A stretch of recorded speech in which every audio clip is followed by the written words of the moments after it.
All right, everybody, welcome back to another episode of the Power Talks Pod. Today we got Sean Miner, and look, he's the strongest trainer at Equinox, one of the top trainers at Equinox Brickell Heights, coming from the music industry. All right, Sean, come on, say hi to everybody. What's up? What's up, y'all? Super happy to be here. First of all, love Power Talks, bro. Love how consistent you guys are, and you just make sure that you get it released all the time. You know what I mean? And it's super inspiring, man. Love the conversations. But yeah, man, I'm just really happy to be here. Share this time with y'all. Yeah, we appreciate that, bro. We appreciate that. Trying to get these episodes out for you guys. I We're love doing that. it. We're doing Love it. that. That's awesome. Hey, yeah. Talk about being the strongest trainer in Equinox. What's that like? I mean, We saw okay. we saw the videos, dog. We Okay, saw man. the videos. So it was an interesting little journey, right? Because there's an ex NFL player. He played wide receiver. His name's Julian Williams. Played for the Falcons for a little bit of time, and he was just saying that like he couldn't lift the weight that one of our managers was lifting, but he said like pound for pound, he's the strongest trainer. So in a room full of egos, room full of other trainers, people are gonna make you put up or shut up. So we had a little competition, and we averaged for the weight that you were, and then we did bench press, squat, deadlift, which is notoriously my weakest, weighted pull-ups and overhead pressing, right? And needless to say, your boy came up on top. Like the real thing was Julian was trying to like cut weight to do it, but it's things like that that keep like our energy going. And it was like there's a little talk amongst the club and stuff. It was so fun, bro. So fun to do shit like that, you know. Dude, cutting weight, like how deep did you go into that? Because cutting weight is no joke. Yeah, I mean the boy. Okay, because we had no hard fast rules for that because we didn't think anybody was gonna cut weight. But then on the last day, he was like, "I'm gonna do it." He started calculating like fucking beautiful mind. He was like, "If I drop 1.4 pounds every 3 hours, and I was like, "Bro, give it up. You lost." But what I did anyways was I was like, "Boom, okay. If he's gonna cut weight, I'm just gonna fast, and then I will go for a run after because I finished all my lifts early." And then I was like, boom, I'm gonna go for a run. I'm gonna fast. I'm gonna hit the sauna and then weigh myself. So I dropped the extra 3 pounds. So I didn't tell him that. I let him do it for the whole day, calculated all the weights. He's like, I beat you. I was like, nah, check my weight on the thing. And won still. You know what I mean? So it was perfect. It was perfect, man. But Let me tell you one thing. Those videos were so entertaining. I watched part one. I was waiting for part two. I was like, damn, I need to see this. I need to see this. it's fun when it's organic, man. But like that's why I love this industry, man. Like if you're around the right people, like it is a adult playground, right? Like fitness and how we move, man. It's so freeing. I think it is a metaphor for so many things in life, right? It can be found from movement within the body, man. And it's when I feel most alive, bro. So yeah, man, like it's been a really fun journey. Been a really fun journey, you But know? one thing I want to ask you real quick is I know you have a yoga background, but where are these heavy lifts coming from? Like where's that strength coming from? Okay. I think the yoga helps actually, because so even I've never tried to do like okay, no, that's wrong. I have ego lifted. Let me not lie. I've ego lifted with like, when I was first learning to lift because that's just what I thought you were supposed to do. Like it just so happened that my strength and conditioning coach for football was a power lifter, right? So his whole thing, it wasn't even for sports performance. It was he just like knew what he knew. And so that was like the foundation of my shit. But then I was fortunate enough to never get injured. Really, I'm like stocky and compact, if you will. And man, I just really enjoyed the yoga component along with the strength training because my whole thing was like I saw my friends getting injured. I saw like torn pecs, uh, all this shit. I was like, aren't we supposed to be feeling good after lifting. You know what I mean? Like besides the endorphin rush, like I want to feel good in my body. And so like as I got into like 23, 24, my body started being achy from not knowing how to move. And then I went over to yoga as well and combined that with the strength training. And that actually made me stronger because in the most lengthened position, I was comfortable. And so you can use your levers properly, right? You know how to move properly so you can hit the weights better, man. And I think I keep the eccentrics super slow and just make sure that like the form is correct and then send it, you know? But yeah, man, I don't know. I hadn't like lifted like 1 rep max in a long time. And so I was surprised that I could still do it, you know, but it was fun as shit. So I'm seeing it was a 485-pound deadlift, the most Yes. recent max, Yeah. right? Yeah. Okay. So for somebody who's lifting and they just started lifting, like when you first started lifting, what was on the bar? Because some people are Oh, starting out with like bro. a 25 on each side, but some people Okay. maybe like 2 plates is easy on a Okay, deadlift. so I have a sad confession, and I don't know if I'll be exposing myself for as a trainer, but like, okay, so I notoriously have like a weaker posterior chain. Okay, so like, dude, I stayed away from deadlifts just because I hated the exercise. You know what I mean? Like, I just it is like very form specific, and even in that video, you'll see my deadlift, my 1 rep max. I was like, please, like, do not let me throw out my back, right? And I could teach it. Like I was big on RDLs, right? Because it was like a hamstring emphasis. But like a standard deadlift, bro, I hadn't done. First of all, I'd never done a 1 rep max for a deadlift prior to this competition, right? But I was hitting like 315 for reps and shit like that. So I was like, I knew the form, right? But like to start, man, as I say with clients too, it's like there's no ego with it, man. Start with nothing. I'll hit a couple warm-up sets, and even now, I don't like to lift uber heavy. I search on like getting like my workouts look kind of ridiculous to some people because my sets will be like a minute and a half because I'll just take the eccentric super slow and I'll be making all these fucking dumb faces as the weight's going out and shit like that. But I'm focusing on feeling it, bro. And that's from that yoga. That's from like a yin practice, right? And then because like you can feel your back move through the motion, right? And that's where I've seen the most growth because after lifting for 10 years straight, I was like, my body is completely plateaued. Like whatever I'm doing, something has to change. And so as I started finding like little nuanced ways to lift, it really like took my body composition to a whole different place. But man, I think often we gets like so like dogmatic about the best way to do shit. You know what I mean? And I think like people should experiment, like whatever you're doing, go all the way in, right?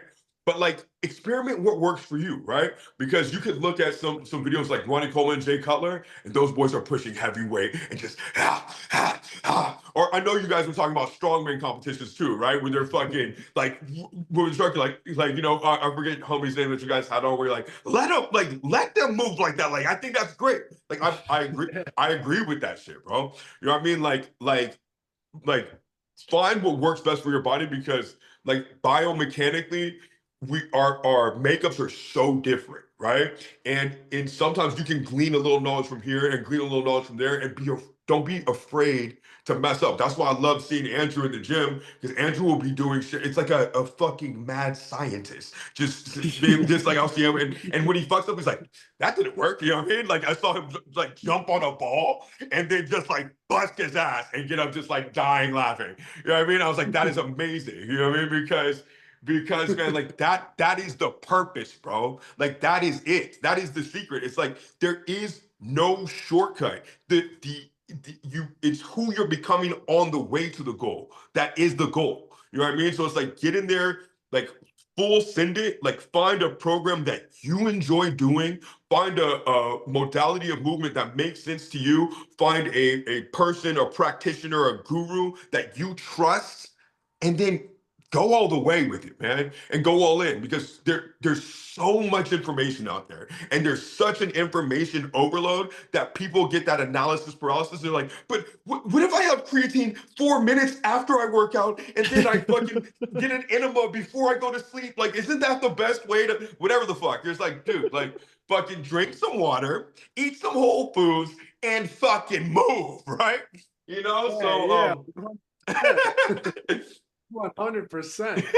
And that's just the thing. I tell a lot of people too. It's like because people at the gym will come up to me and be like, "How do you come up with the way you work out?" It's like you want to know the long story, you want to know the short story. And I tell them it's like, look, I've been in this thing for so long that I have to if I'm gonna stay interested in the thing, I have to have fun with it, man. Like I have to have fun. Like at this point, it's not about what's best. It's about how am I gonna keep moving? How am I gonna keep improving? How am I gonna make it so that when I go play basketball with the boys, I'm the best on the court. When I go play football, I'm the best on the fucking field. If I'm in the pool, you ain't beating me. So it's like that's what the fun part of life is like you want to remain competitive in the things you do, and especially as a guy. If you're a guy and you're able to remain competitive in physical components, that's a pleasure. That's a bro, it's pleasure right there. nail on the head, bro. I mean, even with my son, like, okay, if we're playing like intellectual games or some shit like that, like he just started getting the concept of like Monopoly, right? So we'll play some like Monopoly shit like that, trying to show him about like adding, subtracting, all that good stuff. But in racing, he's gonna have to literally beat me. No, you know what I mean? And there's gonna be a crossover, Oh but yeah. I give no mercy. I am burning the boy. You know what I mean? And he gets pissed. But I was like, bro, you're at one point in time, you're gonna be faster than me, and it's gonna make it so sweet for you, man. It's gonna make it so sweet for you when I slow down, but I'm gonna be tough to catch. You know what I mean? But I think that healthy competition, and then also it's like teaching him that like losses are solely lessons, and some lessons take longer than others, right? But there is an importance in losing, right? And learning how to make that better, man. Like even in football, first 2 years I sucked. Like I was so bad, and I was used to being good at other sports because I'd played them for so long. But my mom did. I was smaller. My mom didn't want me to get hurt.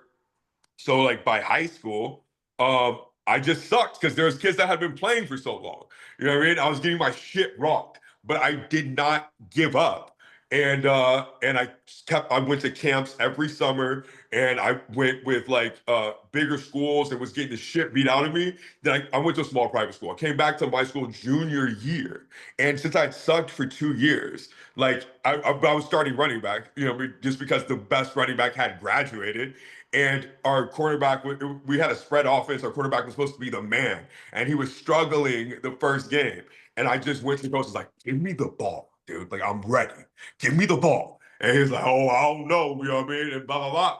Gave me the ball, took it to the house first handoff of the season. We switched to a power offense, bro. I swear to God. You know what I mean? But it's because I lost and sucked and ate it for years, right? That I was like, and it made that one moment like so big to where it's like, oh, dude, like it's okay to start something new, not be great at it, and then fucking put in the effort, the thankless effort for super long for that win, man. Because too often we're told like, yo, it's like it's okay or it's all good, or like, oh, that's great when it's not.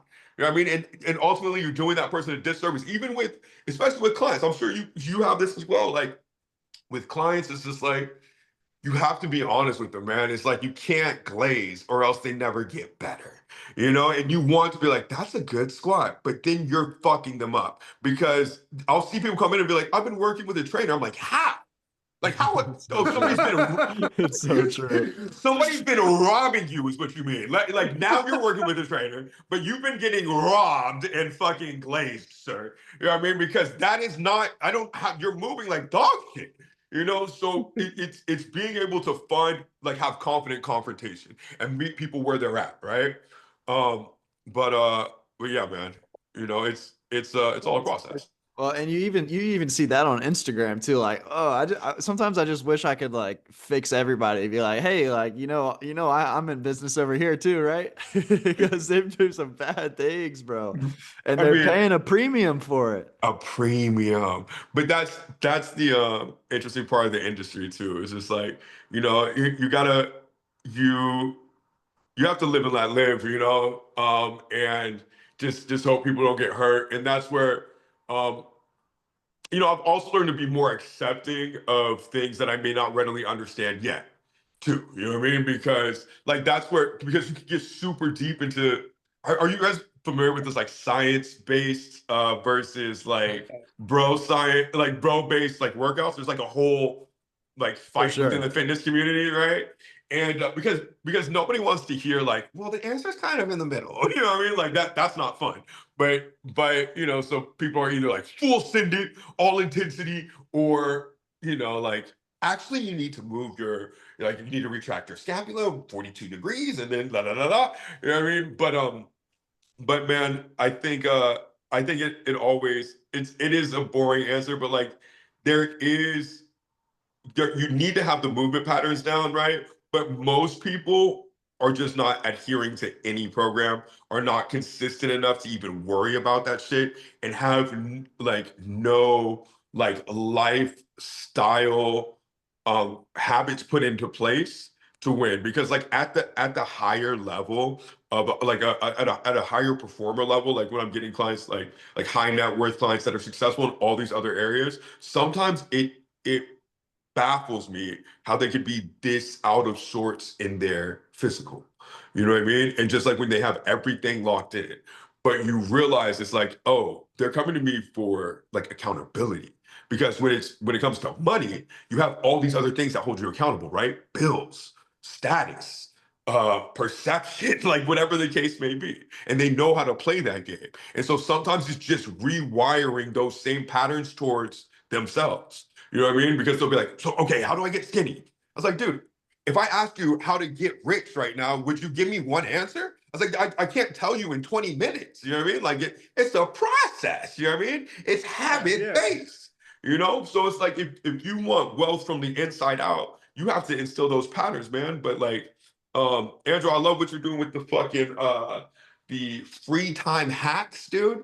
Like the free time, I forget what you call it, but like whenever you have Well, downtime, like transition filling periods. The transition periods. transition Yes. periods. Yes, Yeah. bro. And because like things like that are nurturing, bro. Like things like that are fueling your mind, right? And even having like those dopamine detoxes, man. Like I've started grayscaling my phone, not to get like super fucking optimization broy, but like Do that I too. can, huh? I do that too. Like the Yeah, grayscale on the phone. and grayscaling the phone, man, it helps because you can't make like your break from work more entertaining than the work itself, right? Because if you're making it, and the phone is fucking entertaining, bro. You know what I mean? We have all this amazing fucking entertainment at our fingertips. So, like, one of my boys told me that he started wall staring, right? And I was just like, what the fuck are you talking about? And he's like, in between my work, I'll literally stare at a wall. And I'm like, but he's like, when I go, he also is like big onto the lockbox and phone, but he's like, when I look back at my screen and I'm ready to go to work, he's like, I'm ready because the wall is boring as fuck. But if I'm on Instagram, he's like, I'm not gonna want to go back. And I was like, it does work though, and we do need our phones and they are amazing things. AI is super dope, all of that is super dope, but man, we can't be a slave to it. 100%. And it definitely, I found that struggle when I started the social media, and I think I may or may not have spoken about it a few times, but something that became really hard for me was I was always somebody that wasn't on the social media. I had a 15-minute timer on the socials, and that was it. Throughout Okay. all the socials, 15-minute timer, and that's it for the day. Then all of a sudden, I'm trying to become an influencer, and I find myself on there. Like I looked at my time thing the other day. It was like 3, 4 hours on Instagram. So it's like how do you find that balance? And the grayscale is awesome because I go on Instagram and all of a sudden that girl ain't that hot if she's gray. Not that interesting, bro. Yeah, I'm like, what am I watching? Fucking I Love Lucy, bro. Like, turn this shit off. You know what I mean? Like, Yeah. it helps. It helps for sure, man. But it's those little things, bro, that can make a world of difference because, or even like not scrolling while I'm taking a shit, right? Like that was a big one too, and just like letting my mind wander because boredom is important for creativity, man. You know, and I think that is why, uh, like a lot of people are like have issues with staying focused on something because of like all that information that is there and not being able to just like lock in because like if you look at some like like I said I didn't say this but I started in the music industry, right? And why I ended up getting out of the music industry, I mean through nepotism. Honestly, my dad's a music director. Through some nepotism I got into some very dope positions early on. I got to work on American Idol. I like engineered for the Grammys. I ended up doing some studio work. I got to work with like Young Thug, Lil Durk, a bunch of these artists, right? And even at that level, after a while, I was super fortunate to do it. I got on all the drugs in the world, and I was ended up being bored and kind of felt like non I was not excited by things that I felt I should be excited by. Right. So I'd be in these studios, I would see like the magic happening, and I would be telling people about fucking macros and like fucking my workout splits and shit like that. They were calling me buffest engineer, you know what I mean? And I was just like, maybe I'm in the wrong shit. You know what I mean? Like maybe I'm not doing like what I'm meant to because like I was numbing myself with external influences in order to fill an internal hole, you know? And the more I filled it with shit from the outside, the bigger the hole got, was the fucked up part, right? And you just see the thing I saw though is that like there's just this mass lack of creativity, man. It's because everybody's watching everybody else all the fucking time. And so it takes so much discipline and so much strength to be unique because one, you have to be able to not be influenced by all the shit that you're seeing. Then two, you have to have the strength to put it out there amidst all the judgment. And then three, you have to pursue it long enough in order to get people to buy into that philosophy that they thought was weird as fuck from the first point on, right? And so the person I saw do that from not inception, he had a buzz, it was like 2015, but I saw Young Thug go through that, bro, where everybody was like, what the fuck is he doing? But I was in Atlanta and then I saw him be unique, where he was wearing fucking weird shit then, saying weird shit, you know what I mean? And but then eventually he started a wave, right? And so that was a unique one. Then after seeing that, everybody else that I worked with sounded like copies of somebody else. You know what I mean? But with that journey, man, like I was going out to a lot of strip clubs. I fucking had amassed a certain amount of money.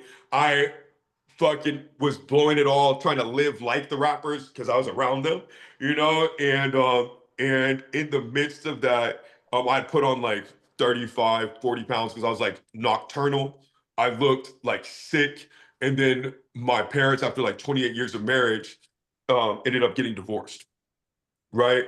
And my mom was a housewife, and my father was already had like his whole next life with the woman that he's married to now planned. And my mom didn't see it coming, and she ended up getting neuroendocrine cancer within a year of the divorce, right? And I'm an only child, so it was just me there to be with her during this process. So I paused my music career and I just went and like was kicking it with her. And like as she was dying, she was looking at me and being like, "Are you happy? Like, are you okay?" You know what I mean? And I but I lied to her because I like fucking I wanted this to be about her, obviously. And it was so painful. It's a shame to say, but even while she was done, like I was sharing her medications with her because like I had a big opiate problem. And guess what? The number one thing they prescribe for cancer patients is the strongest opiates, right? So fucking I was just in a dark space, um, and she ended up passing, and I was like fucking destroyed, right? And I did not. We had shared yoga as well, so like that was the end of our fitness journey. Was like we had gone through like training for sports to yoga and all this stuff. So I decided to go on a meditation retreat when she passed, and and in that meditation retreat, it was a silent retreat, which, as you guys can tell, I fucking talk all the time. You know what I mean? Like I don't shut the fuck up. And in that, I was like, yo, I wanna go into fitness, man. Is what I really felt. Right. Like I think I'll be happy there. And it was the hardest conversation was the one with my dad because like my dad is like a Virgo through and through, if you believe in the astrology shit. But like, dude, he is just like everything in its place. He wants to be able to tell other people about like what like this is what I've done. These are the accomplishments I have. These are accomplishments my son has. Blah blah blah blah. Everything in its box. And for me to get into fitness, he was just like, what the fuck are you talking about? You know, and but then, you know, you either you either die to somebody else or you die inside yourself, right? So that was a tough decision. But as I started training people, that connection, that child that childhood freedom that I had with my mom, I got to transmute that like all the pain from watching her leave into the life of other people, right? So when I'm in those moments in the gym and I'm doing cartwheels or I'm cheering for somebody or helping them correct to get to be their best them, I feel my mom's energy through me, bro. And so and I feel like, oh, this is my fucking purpose. Like, this is why I'm here. And so, like, it's not made up. And I'm there, bro. I mean, you can ask Andrew, I'm there fucking all day. You know what I mean? Like from 6 a.m., honestly, till most days, like 7 p.m., you know? Obviously, I have time to work out in between or shit like that. But like the motor that keeps me going, man, is like I feel like this is my element, man. Like I get true joy by seeing people burst through shit that they didn't think they could accomplish, right? It is the healthiest way I know to like make my pain no longer a pain, man. You know what I mean? It's been like the biggest blessing for me. And but like taking that leap was scary as fuck. Like I'm not gonna lie, because I was comfortable. I was still comfortable. You know what I mean? Like I could always go back on a job, but it was never my own. I never felt like it was my own work, you know? And this I felt like this is my work, man. You know? What it what is it about the gym that what is it about the gym that gives people that freedom and that sense of their self back? Because you're not alone in like that the gym is the outlet, that the gym is the life changer. It's like, what is it about the gym? I mean, I think from like a chemical standpoint, right? Of course, like the dopamine rush and all that good stuff. But I think it's just like the discipline of putting yourself through some tough shit, everything else gets a little softer, right? The noise of the outside gets turned down because you're like, who really cares that much? You know what I mean? Like after you move around, right, and you've lifted some heavy shit, like somebody honks or something, you're just like, dude, they probably need to lift some weight. You know what I mean? Or like I was doing jujitsu like a couple times a week. I was like, oh, they just need to get strangled, bro.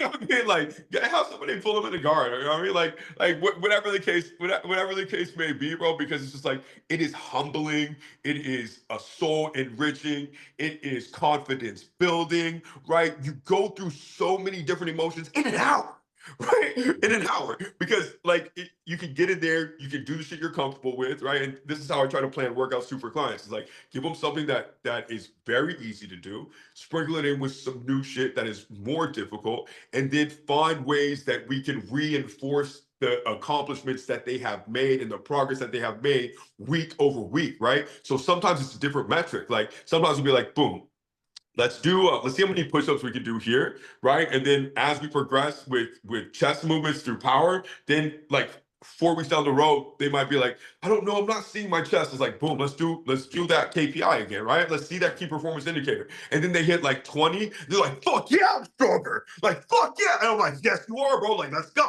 You know what I mean? So it's like it's about showing yourself what you're capable of day in and day out, man. And it's like it's not always immediate. And that, I mean, I'm sorry, within the gym, it's never immediate. Like you get the pump, which is like, yo, if I continue, this is what I can look like forever. You know what I mean? But like you have to do it day in and day out, and there's no way to buy it, bro. You know what I mean? Like you can't. You know, that's the beautiful part. It is one of the few meritocracies left in the world, bro. And that is the golden shit. The weight knows nothing about you besides whether you're doing it or not. You know what I mean? Your body knows it, man. And that's where I tell people, it's like, bro, we're chasing intensity. I don't care if you're lifting 10 pounds. I don't care if you're lifting 100 pounds. I don't care, like, whatever the case may be. It's like, if you are giving me everything that you have, it's a win. That's it. You know what I mean? Because like that we're only going against each other. I don't give a fuck that person lifted 400 pounds, bro. You know what I mean? Like that is, I mean, that's great for them, and I can too. You know what I mean? But you know what I mean? Like it's like, are we getting better than ourselves, like than what we were previously? And that to me is the metric, bro. And that is like the most gratifying thing. And I think it's just like, it's like a little sanctuary, man. You know, you get to see everybody, hey, blah, blah, blah. You don't know anybody's name. I mean, I have to because it's my job, but you know, people come in there and they're just like, bro, you and your friend, you got your little community. It's a routine. The music's going, your music's going. You have your playlist and all that shit, man. It's like, it's a playground, bro. It's the one time you get to turn off all the other shit. 100%. And that's how I look. That's how I look at the gym. Like I really, the gym took me through. It got me through some tough times. Like after tearing my rotator cuff and like not being able to compete in the Olympic Games, it took me to a very dark spot. And at the same time, I had broken up with my ex.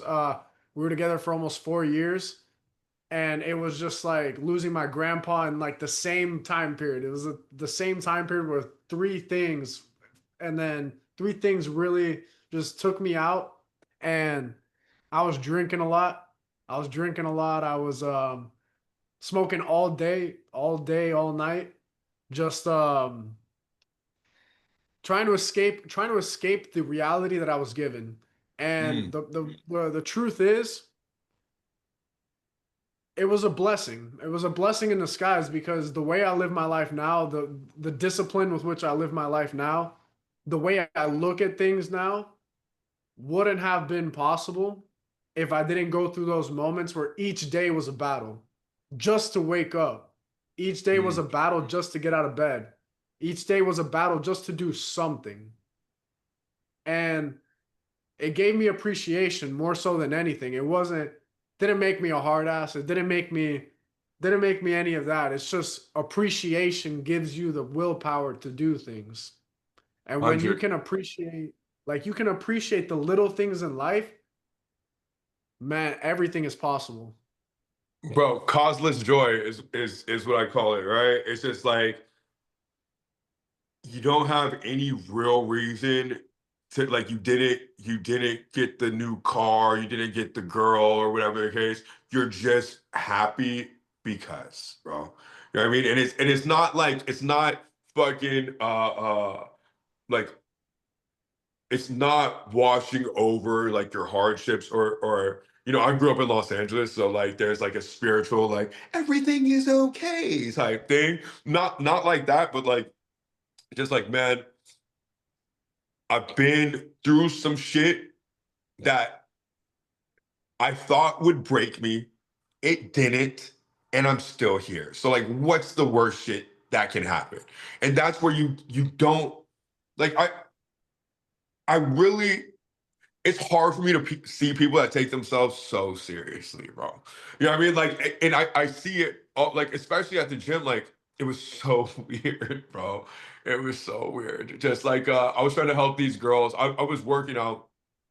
I was trying to help these girls that didn't know how to move. They were dirty ballerinas, if you will, dancers of the exotic type. You know, they were at they were at Equinox, and I can spot them a mile away. But they were trying to get their squats because they want to make their butt bigger, of course. And I was like, "Yeah, you guys aren't doing that correctly. Like, can I help you?" And they were like a little apprehensive at first. I was like, "Oh, I'm a trainer. You know what I mean, I'm not just like trying to like fucking like wash your ass." You know what I mean? Like, and they're like, and they, of course, were super receptive. So in the midst of that, you know, they were loving it. Blah blah blah. We're exchanging Instagrams. I go and try to get a weight, and some dude is doing RDLs like right by the squat rack, right? And so I like kind of shimmy in front of him a little bit. And also from working in the music industry, I'm deaf, bro. I used to listen to my headphones so loud. I would be doing live engineering with fucking speakers right near my ear, probably why I'm so loud as well. But I'm like, I like literally I'm like a little deaf, right? And so and in the midst of running around, he was like, "You can go ahead." And I was like, "What?" And he was like, "You can go ahead." And I was like, "Okay, bro." Like, I just kept on going about whatever, grabbed the weights and went over there, right? I'm done helping them. I'm working out while I'm benching. This dude steps over me and he's like, "We need to talk." And I was like, I was like, okay, okay. You know, so I fucking put the weights down, and he was a black dude. And he was like, "So you just gonna disrespect me?" And I was like, "Bro," I was like, "What are you talking about?" You know what I mean? He's like, "You walk right in front of me. I said you could go ahead." And I was like, "Hey, man, like, I really didn't see you there." He's like, "Oh, now you didn't see me?" I was like, "Hey, okay." I was like, "Look, man, I was like, I'm not even built on that energy, man." I was like, I was really in a rush, bro. Like, it wasn't intentional. And I was like, "Hey, where are you from?"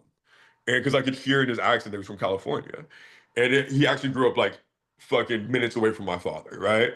And I just thought, I was just like, dude, this guy made up this whole story in his head because he was just so on edge for whatever reason. You know what I mean? And if he saw me in the gym besides that moment, because like obviously like I was in the middle of a workout. I was rushing. My chest is out. I'm full of tattoos. But if you see me in the gym, dude, like I'm currently wearing fucking pink shorts. I do cartwheels when I come in. I'm not trying to fight you, bro. You know what I mean? Like what are we talking about? I'm not trying to disrespect you, dude. You know what I mean? But in that moment, I felt bad for him, man. Just I was like what like sensors do you have on you that has you that wound up, like ready to go? That people are out against you. You know what I mean? And I think the beautiful part about movement is like it it it releases that, man. Like it releases that tenseness. I was like, he needs a yoga class, bro. You know what I mean? Like you gotta like enjoy the shit, man. Like life's too short. Like I would hate to be angry for no reason, start a fight with somebody that was not even looking to upset you, and then like go outside and get hit by a truck, and then that's your story, bro. Like that'd be horrible. You know what I mean? Like, what the Yeah. fuck? I mean, Yo, one of the so things. Oh, go ahead, you bro. have a psychology degree, right? Like, Yes. do you ever like experience something like that? And it could be a different story as well, and then start to like analyze it logically, like based off of the education. Have you ever used Yeah. it in like a Oh, situation like that? I use it every day with clients, right? Like, because the thing is, a lot of it, I think a lot of it is psychological, right? In terms of like motivation and being able to speak to clients in a way that they understand, right? Because like everybody learns best through positive reinforcement. But like positive reinforcement sounds differently to everybody as well, right? So it's like there's some people where you're just like, if you're giving them positive reinforcement, they think it's disingenuous. So positive reinforcement to them might come from a little like harder route, right? But also finding out who people are and what makes them tick and being able to speak to that is the deepest part, man. And I think that's what has helped with client retention and me creating just like a bond with people in general. Because to be honest, I went into psych as a major because I went to a small college prep school or to a small prep high school, and they didn't let me get into AP Psych. I was pissed. And so spitefully, I took psych as a major at USC. You know what I mean? I ended up loving it. Dumb thing to do, but I was, also 17. And but like I majored in psychology and minored in philosophy and had no practical application for that at all, which is why I went into music. And but I think within any health space, we are always like using our personal connection, man. You know what I mean? Because ultimately, if somebody is buying time with you, they are purchasing how they feel afterwards, right? Mhm. You know what I mean? Because and so whether that is motivated, inspired, jovial, whatever the case may be. And I think in order to really tap into that, you have to find out what makes somebody tick and be able to speak empathetically towards that, right? And I that's why I'm like happy about like having a vast array of experiences and being able to be around so many different types of people because like from the finance bro to the housewife to the like fucking OnlyFans girl to the entrepreneur, I feel comfortable around all, bro. You know what I mean? And I think it's just finding like what common ground you have with somebody and speaking in a way that is interesting to them. So like the principles of what I'm saying don't change, but how I communicate them have to. That's what a good coach is, anyways, right? Can't coach everybody the same, bro. One You hundred know? percent, 100%. Yeah. And I think it's pretty interesting too because we do have such a wide mix over at Equinox. We have, like you said, we have every single type of person in there, and it just seems like you walk in there, and I do this a lot because I had a lot of trouble communicating with people like after a lot of stuff happened back at home. I became very introverted. I became very hard. It was very hard for me to talk to people. So going into Equinox and forcing myself to talk to people, you learn how to like navigate those conversations. You learn how to like poke and prod and figure out where this fits. Oh, I said that to this person, but when I said the same thing to somebody else, that's what lit them up. And then you start like experimenting with every single human. And psychology really is a cool thing because it like you could the right words can open any door. It's just figuring them out. And it's all a social experiment, bro. It's a big social experiment, And and I think it's just a practice. Like the more you do it, the better you get at it, right? And but then also like knowing why like certain things happen downstream, right? So it's just like that's where uh like the biggest thing that I think the psych degree helped me with is just like understanding the exercise science articles too, though, because like you have to find out like what's a scientifically validated study and shit like that, and so like that helped me because I sucked at statistics, but I had to do it in order to get my psych degree right. So and it was in a similar vein, but I think deeper than that for anything, I think the best education is in the doing. You know what I mean? So it's like everything that the psych degree was great for, the best shit I've learned on how to like interact with people has been doing it over and over again in person. You know what I mean? And then being in some weird situations or saying the fucked up thing and then having to bring it back or sitting it. You know what I mean? And letting it be, just be like, oh, okay. Yeah, I said that, let's see how it rolls, and being comfortable with that. And then also, but also I get to like, dude, I love that Brickell Heights location because like I said, like with the people that you meet, they're so unique. And you'll see like some real titans of industry, man, be like you get to pick up on what they're great at or find out like, oh, this person is actually like not that smart in like these three things, and they still have multiple millions of dollars. You know what I mean? Like, and that is empowering too. You know what I mean? I was like, they don't know the difference between there, and there, and they have three Ferraris. So, you know what I mean? Sometimes you just have to dumb this shit down 20% and get busy, bro. You know what I mean? And like you guys are making sure that the podcast comes out all the time. Andrew, you are like making content all the time. You know what I mean? Like I don't know, like like I know if I'm opening Instagram and grayscale, I'm seeing a post. You know what I mean? And that made me go, bro. Because I was like, it doesn't have to be perfect. It like done is better than perfect. You know what I mean? Like, and so just making sure you're consistent, you will beat motherfuckers like 99% of the game. And then you allow yourself to get better, man. And the people that will talk shit on your imperfections are the motherfuckers that aren't doing shit. You know what I mean? And so it's like, I'm okay with that. I'm okay with that because nobody better looking than me has called me ugly. Nobody fucking stronger than me has called me weak. You know what I mean? It's always like, I see you, bro. You know what I mean? Like, you know, like anybody that is really doing their shit doesn't have time to talk shit on you, right? And the people that we get so concerned with thinking about, bro, really like don't matter.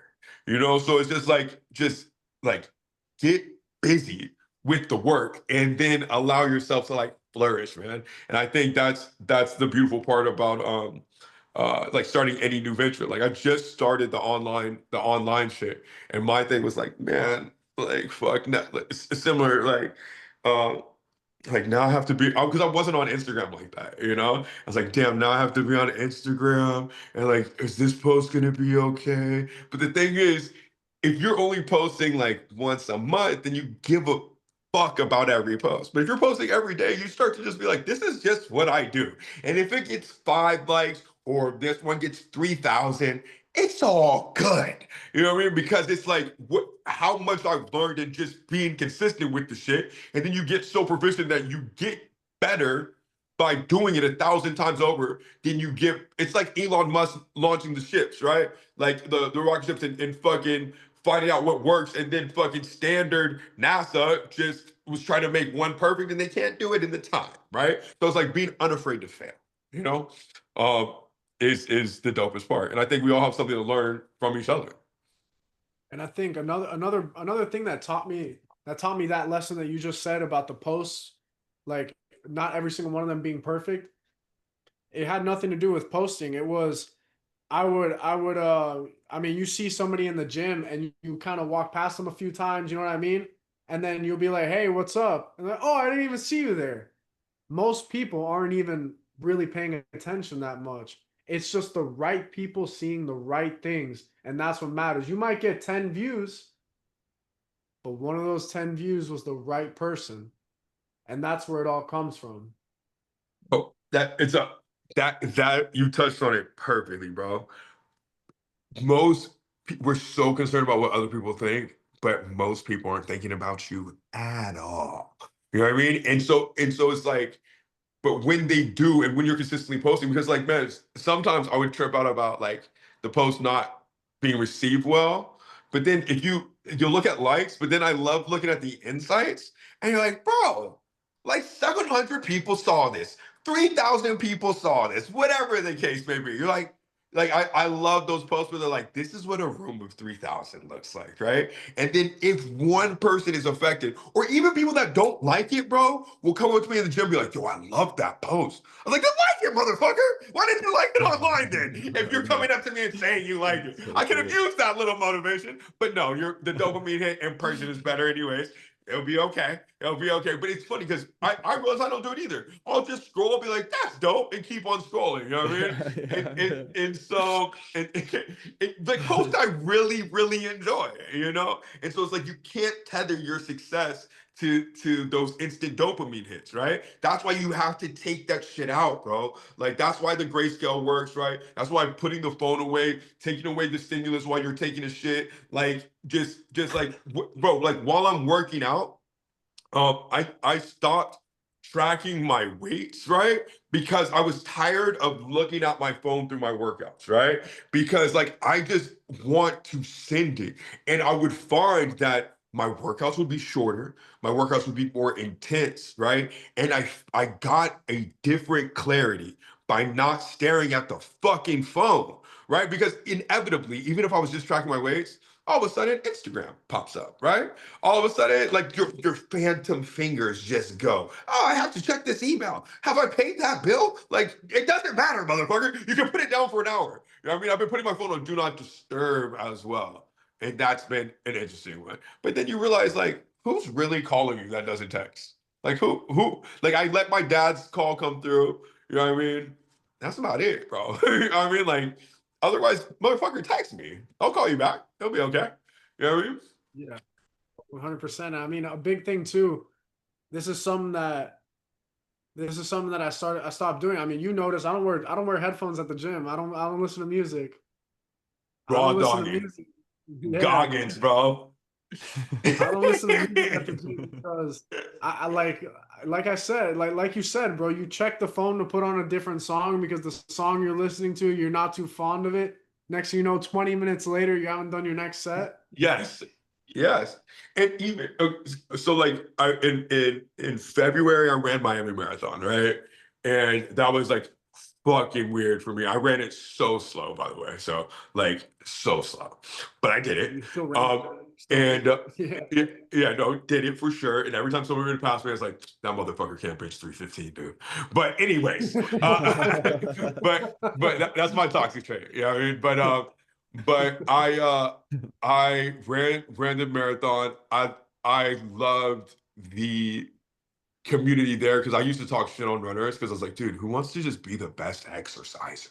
Like, stop it. Like when I was playing sports, I'd be like, I didn't like track because I was just like, you guys are just exercising really well. You know what I mean? Like, I do a sport, bro. You know what I mean? So like, and then the cross country, don't even get me started. You know what I mean? But then as I got into these communities, you realize like what strength looks like uh in a different like arena, and those motherfuckers are so strong-willed, bro. And like finding um like your pace, and what I loved was being outside for those long runs, no headphones, fucking going. And you realize like, oh, I haven't done this since like I don't know. I was like 7, dude. Like running without like running and just like enjoying what the fuck is around me and being able to hear what the fuck is around me, right? And then now with this bodybuilding show, and getting into this community, it is a different kind of hard motherfucker, man. Because I also I mean I'm doing men's physique, never had a desire to do this, but I had a client that wants to do a show. But also now that I'm getting to that, I'm like, dude, these motherfuckers are not just like taking steroids and getting big either. Like their discipline is something gnarly too, bro. And that's what I'm saying. Just like it's easy to judge when you don't know everything it takes to do, right? And so like that's why like I have been like a little more laissez-faire, a little more laid back with like seeing people's different approaches to training because I don't know everything. You know what I mean? As much as I'd like to say it that I do, I don't, man. So like when you see some new shit, like try it, bro. Like one person I love, Judd, right? Judd Leinhart or whatever, right? Like, dude, people talk the craziest shit about him and his movements, but his movements are fucking super cool. You know what I mean? And I try to come, huh? It's like a mad scientist, the way those angles are going. It's literally like seeing a geometry equation, the way he moves, man. It's Uh, insane. wait, you cut out. Is that me? Oh, did I cut out? It Yeah, said, no, I heard what you said. okay. I was saying that like with No. those movements. Oh, can you hear You us? guys, can you hear me? Yeah, we can hear Yeah, you, I can bro. hear you. Okay, I can hear you now. Sorry, All it just cut right. out for a second. Okay, I All was saying with Judd's movements, it's like watching a live geometry equation. right. For sure. For It's sure. perfection. It's literally perfection. It's so good to see. And then like I don't know how you could talk shit on that. Like I personally don't know. Because It's like going back to what we were talking about earlier too, is like people just assume, like especially people in the comments, they just assume everyone has a desired outcome. And like it's just not the case. Like you can't say anything is optimal when you don't know what the desired outcome of training is. 100%. 100%. You know, and because people only speak that's the interesting thing with social media too, is that like, everybody wants to immediately be an authority on everything. You know what I mean? And it's like, I get it, bro. It You'll get more likes by being like all in on something, right? But like you could be misguided. You know what I mean? And I think if you done well, like you want people to buy into what you're doing, right? But like when asked about it truthfully, you have to give credit where credit's due, man. Like Judd, like for instance, looks um amazing. You know what I mean? Fucking like Andrew, the shit you do looks amazing, man. It's not like if I was putting somebody in a bodybuilding prep, I wouldn't fucking start them with, the reverse box jump toe stopping things or whatever, because we don't have the time to do it. But do I think that that movement is amazing for anybody that is trying to work on like eccentric loading, fucking stabilization, fucking deceleration? Like that shit is amazing, man. So it's like unless you know what somebody is training for, then shut the fuck up. You know what I mean? But I get it, man. People got shit to sell. You know what I mean? Like you wanna be an authority on shit, but like just too often I'll see people like poo-pooing something that like if you go into it, you realize like, oh, you just don't know. That's One all. You one can thing say that. one thing I love about the type of training we do, Andrew, is like you can't name any of the exercises that we do. Oh Like wait, you what are do you the gonna exercise? call I that? need to follow you on the ground, bro. I need I to follow just you on I the ground. just followed you when we started the pod, but Okay, I'll bet. I'm gonna follow you right now. I Look, can only you'll I can see only speak you'll to see Anderson. Brett stuff. You'll see Brett stuff, and that one be funny because like Brett does a lot of Twitch training, so Oh, really? that Oh, okay. do a live reaction to my most recent video. Let me see. Let me see. Like what are you see gonna the one call with the this? with the bag. Are you backhanding a kettlebell? I love this, dude. Uh, Is this for Muay Thai? yeah. And a lot of it too, like since I'm not like in preparation for a fight, a lot of it is just movement quality. Like I just want to be able to move and move well, so I'll use a lot of just rotational and just different Bro, movement qualities. I I don't look cannot at wait to try this shit that you just yeah did with the kettlebell. yeah Fuck The yeah. yes. problem is, Sean. The problem is with that bell is it's a soft bell that we don't have. Oh, okay. Yeah. I thought you were just Yeah, because savagely I've beating been the shit wanting to out the do walls. that. But Yeah, I've I been don't wanting to even. do that. Like we got to get the soft bells at Equinox. It's You like could it's like probably a do like a rubber. you could probably do it with like a medicine ball if you grab like two hands and then you could still like go backwards. Um, And you could probably still go backwards like that where do potentially. you get where do you get your inspiration for these movements from? Okay, so one of those moves came directly from Chris Chamberlain, which is the Weck method prodigy. Oh, okay, love If you've that. heard of him. Yeah, I do it like, and then like, this is what I was gonna say too earlier is like some of that stuff. Like if you watch the kettlebell move, like I just completely created that move. It took me, I was probably working on that move for probably like 30 minutes of the session, just exploring that move. Like it started out one way and then it changed and it changed and it changed. But like the principle I was following from that was like the coiling core from David Yeah, Weck. I love doing his stuff.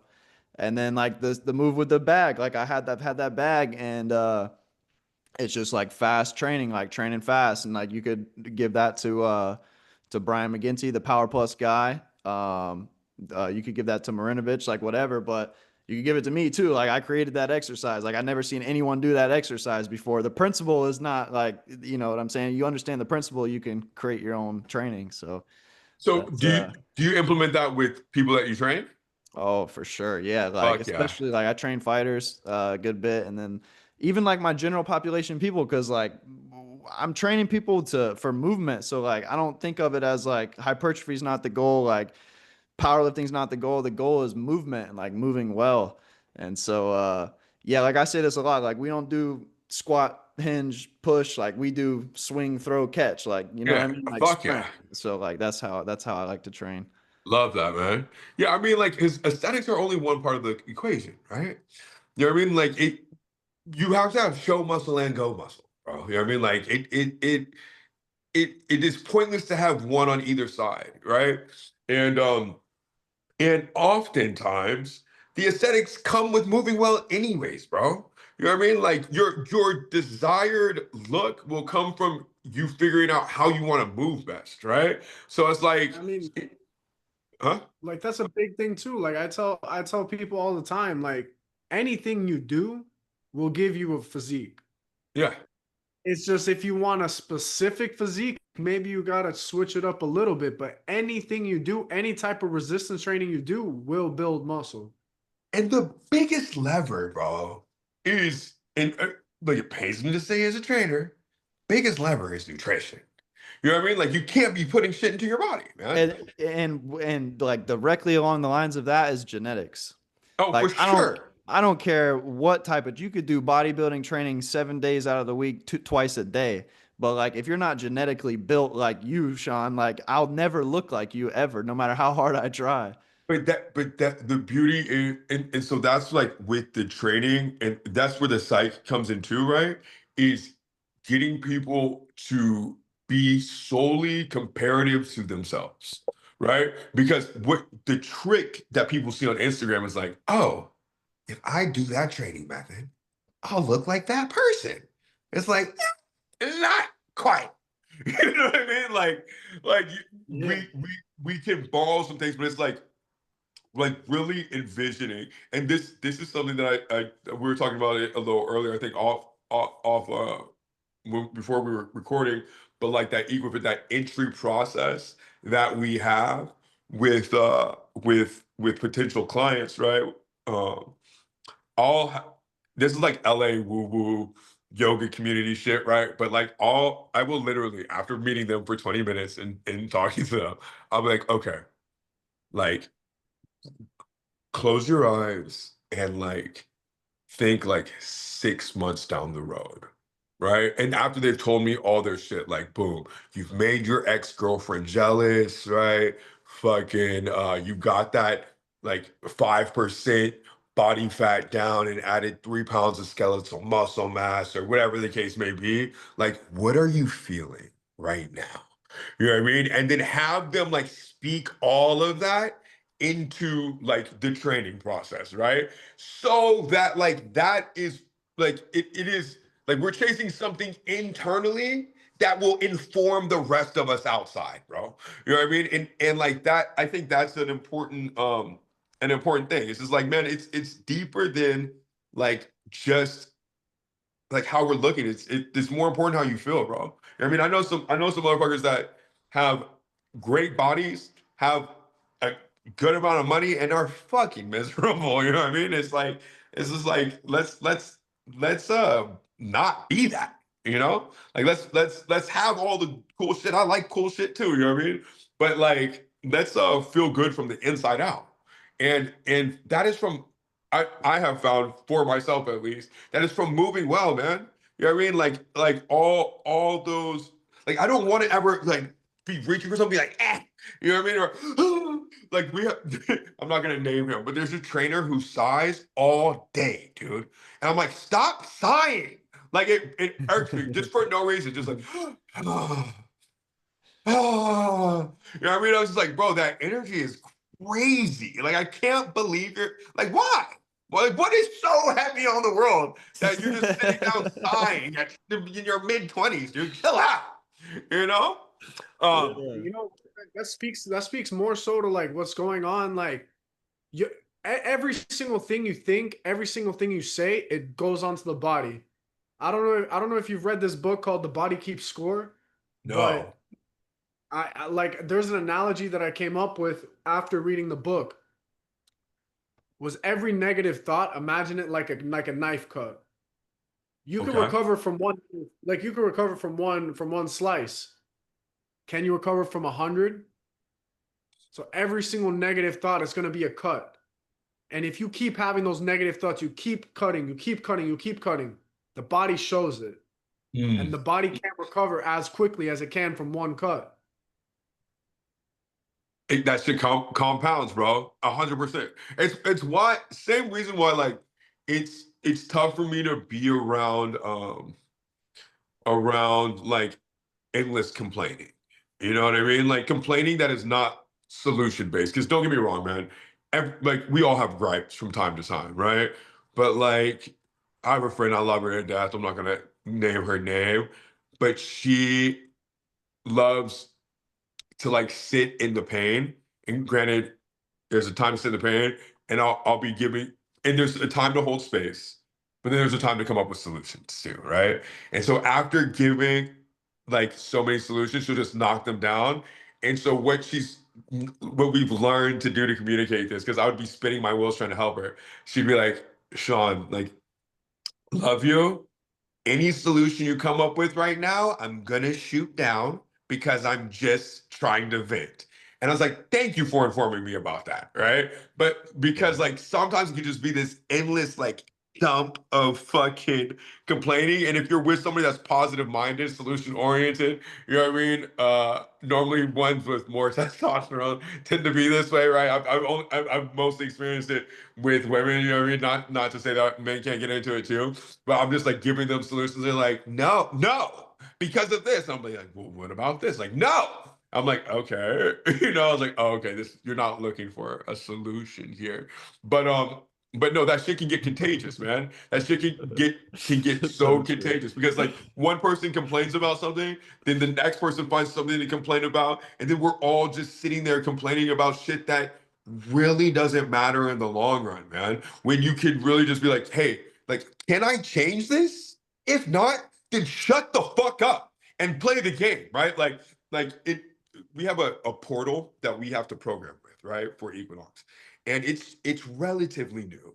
And anytime there's change and you have to make people learn something new and not give them a pay increase for learning it, they're going to complain, right? But the thing is, you can't win the game if you don't play the game, right? And it's all Equinox branded. So it makes it easier if you learn how to do it. But everybody finds the small gripes that they complain about with it. So they'll be like, oh my God, like, I can't believe I have to type in barbell incline bench press instead of it just coming up and populating all the incline bench presses. Like when I use Strength Portal, it never did that or some shit. I'm like, yeah, okay. But are you gonna go to HQ and fucking have them reprogram it? No? Then stop complaining about it. It's 8 months ago. We had this. Like, you haven't figured this shit out yet? Like, fuck, it's not perfect, but neither is anything. You know what I mean? But people just love just fucking complaining about shit. It's like, dude, we didn't even have like before this, before the strength portal, people had to come up with it from Excel. And they were just doing that. Like, be thankful that you have this. And be thankful that it's dude, it's such a simple process too, because you can see when people checked in. It is bright and it makes you look like $1 million when you only have to spend like really 20 minutes to make this solid ass program that is right on brand with Equinox, right?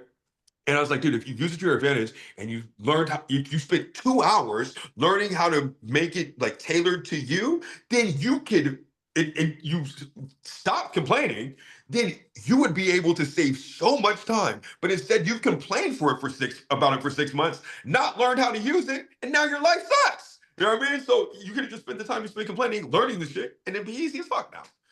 But it's all a process, man. It's all a learning process. You That's know? actually very true right there. Like there's this thing that I like to do when it comes to changing habits, which is tracking the amount of time that I take doing the habit. And if we track the amount of time, I've been getting better with the complaining thing, but if people took the amount of time that they spend complaining and applied it into whatever they're complaining about, they'll find themselves in a better situation. No, I mean, look, man, like the complaining thing, venting is one thing. You know what I mean? Like I get it, and like I'm not perfect. I espouse a lot of ideas that I can only recognize in other people because I hold them too, right? Those are the ones that we can recognize most easily, right?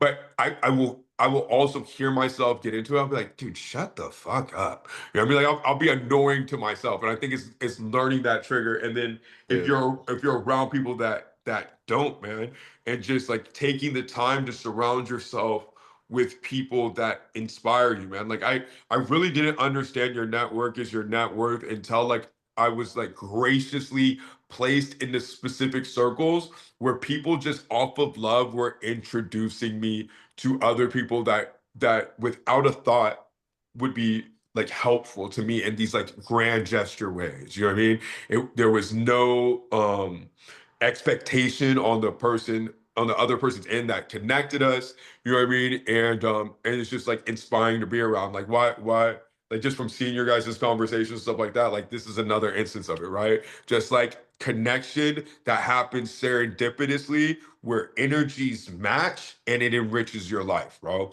And that is like the beauty is like you as you step into those new arenas that are aligned with your purpose, the other shit just kind of fades away. So people are looking so much about like what they can add, but it's really like what are you saying no to and what are you allowing space for, right? Because like I had like 3 invitations to I'm not like super popular just by nature of being at Equinox. I had invitations to like go out and shit like that. And I do from time to time, but like honestly, this is gonna bring me more joy than me like getting shit faced. You know what I mean? Like a good workout, a solid post, and like staying like on my shit.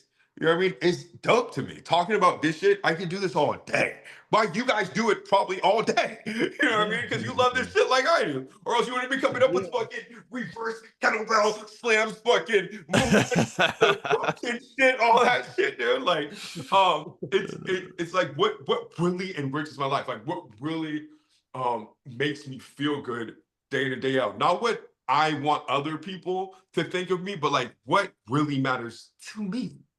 Yep. You know? Dude, 100%. I mean, that's how this whole podcast came together, bro. When you think about it, with me and Andrew. So How'd yeah, that start?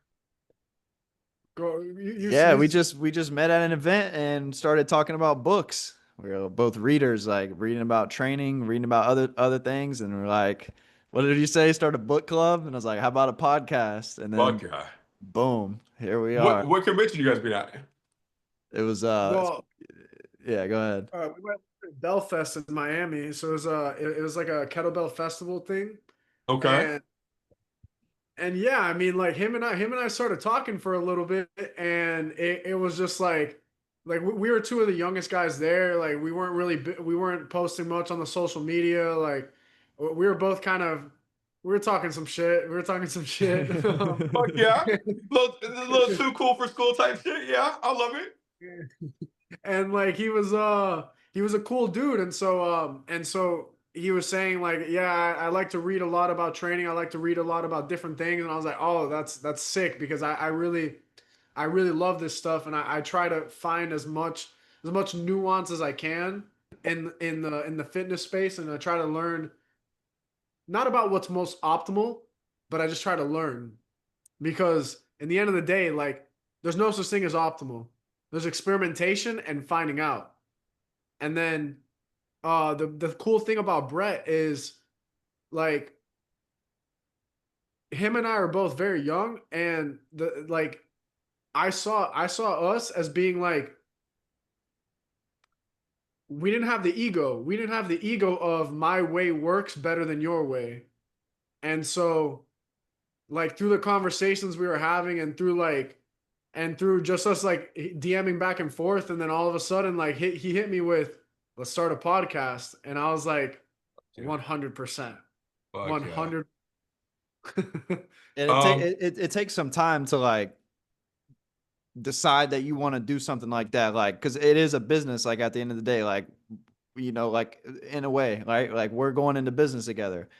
And so like Yeah. going back and forth talking about like, and this could be for like a trainer. Like if I was speaking to it, like this is experience too. Like I was meeting with like a local trainer, like potentially on some business stuff. And like, if somebody's not, for me, it's very important to continue to learn.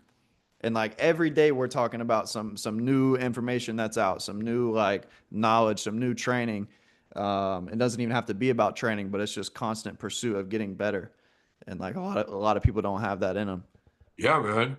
I mean, like to touch on the business component, right? It's like there's this dude I love named Naval Ravikant, right? And he wrote well, he didn't even write the book. His assistant wrote this thing called the Almanac, which is just like his thoughts, right? But I just he's got that oh yeah, fire.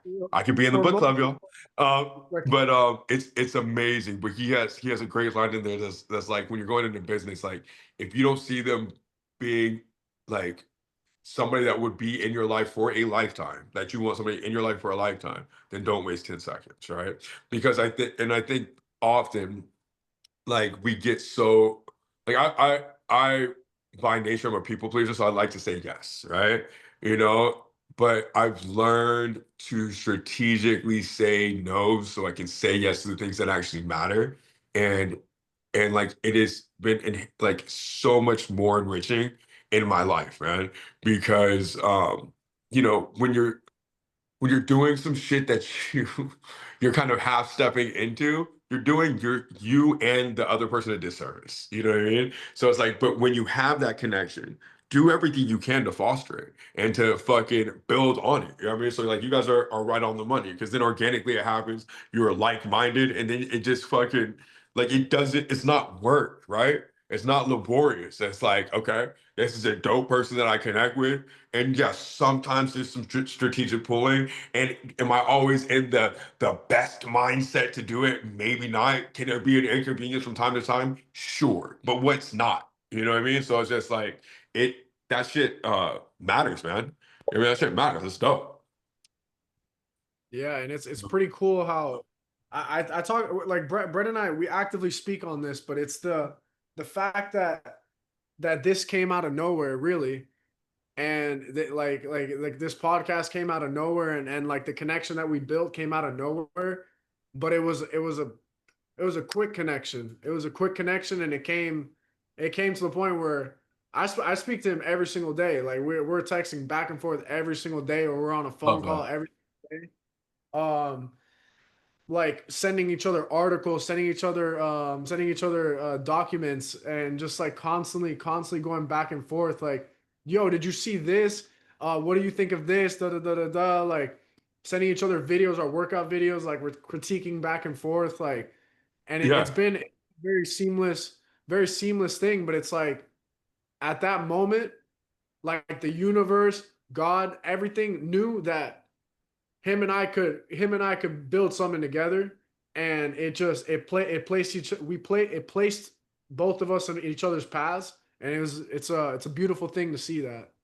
Yeah, man. Like I think like I'm big on alignment, man, and I'm big on like being open to opportunity. And when it happens like that, when it's quick, when it's not forced, I'm like, oh yeah, yeah, I'm walking in purpose. Like that's what that means, right? Where it's just like because some shit you do, my analogy is always with women, is just like because like I'll like I've been in the relationship where I thought the girl was super hot. I chased her.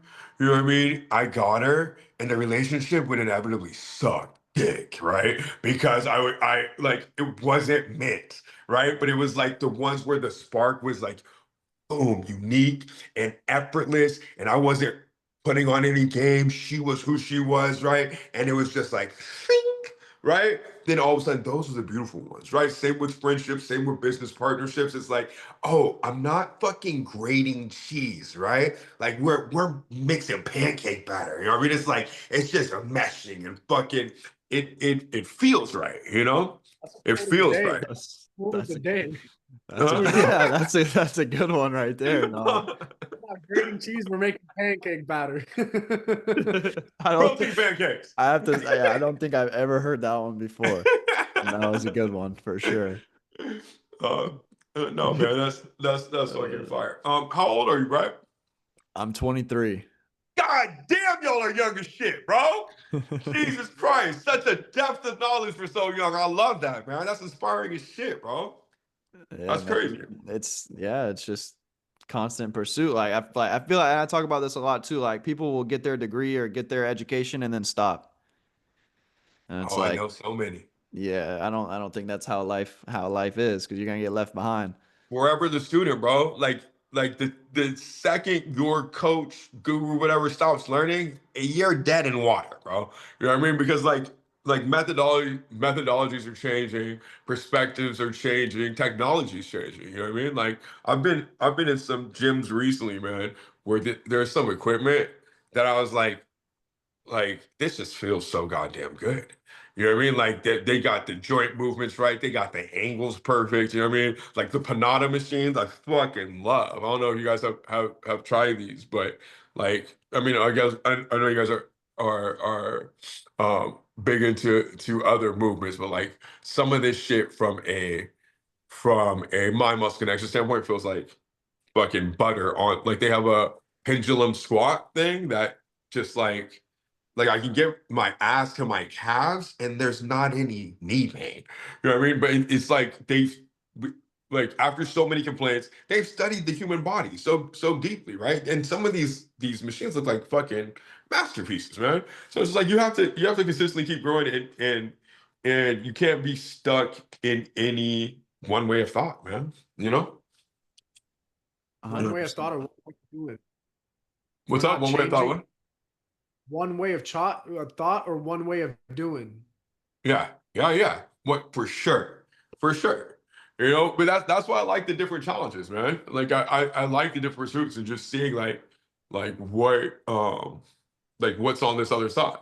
You know, like I maybe a triathlon's coming out. You know, who the fuck knows?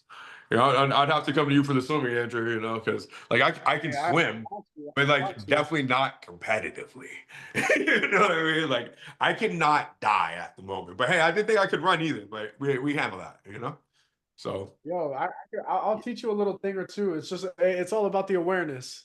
bro, I didn't even Once you know get, you. I didn't even know you were supposed to cup the water. Like I just found that out. Huh? you grab that shit, you feel it from the pinky, and then you let the hands kind of roll down, and you boom pull. Yeah, You're I imagining never. who was taught swimming because I taught swimming for a long time. I had a swim school. You want to pull the rope. You're pulling the rope. You're moving forward. You're not trying to go up and down. You're trying to pull that rope. I think I took swimming lessons from like 5 to 8, and that's the extent of my knowledge there. So like my dad can't swim, so he was just like, dude, just you're gonna swim so you cannot drown, you know? And like I love it, but like there was I don't know if you remember her, Andrew, from Devon. You remember Devin? She was Yeah, yeah, of course. she was the only swimming instructor there, but she was like, yeah, she knows I was just teaching them, well, similar to what you said, not as detailed with like from the pinky down and the grip. I was like, oh wait, like you're supposed to. Oh, that makes complete sense. You know what I mean? Switched up my whole game, bro. But it's funny. It's those little like technique differences that can make a world of difference. Same thing with movement, man. Like even I love when you talk about fucking having a little internal rotation, right? In the leg when doing certain like lunges and movements too, because oftentimes people are so externally rotated that they sit weird as shit in their hips, you know what I mean? And can't get like depth in their hip and then get stuck in their abductor, right?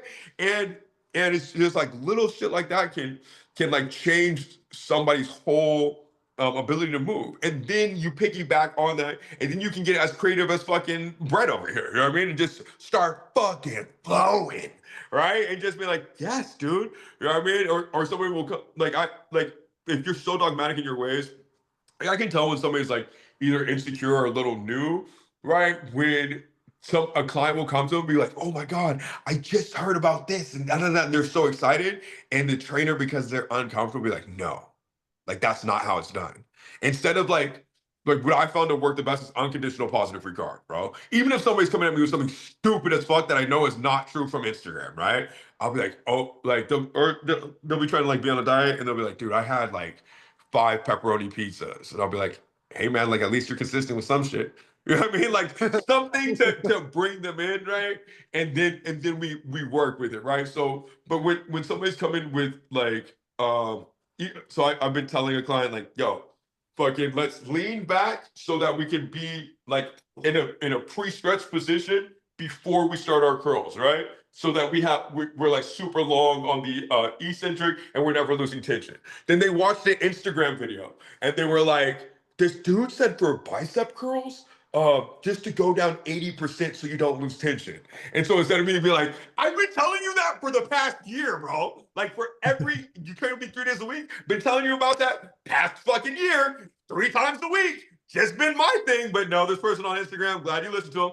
Instead of me saying that, which is what I wanted to, say, I was just like, bro, that is super dope. That is kind of in alignment with what we were talking about prior, right? It's a different way of saying it because we're not in a pre-stretched position, but going down to 80% is keeping the tension. And that's what we're working on, time under tension, blah, blah, blah. And just melding it in and making people feel like a part of the process and not poo-pooing their journey, right? Because the most important thing is like, yo, I'm glad that instead of looking at fucking whatever other shit he was looking at, he has taken the time to now get interested in fitness content. I don't want to take that away from him, man. I love that. That's what we're here for. It's like a true guru, a true teacher is just there to shine light, right? And then you bring people out of their darkness and let them find the solutions for themselves. Because if it's not coming from the inside, then they're not going to keep on with it, right?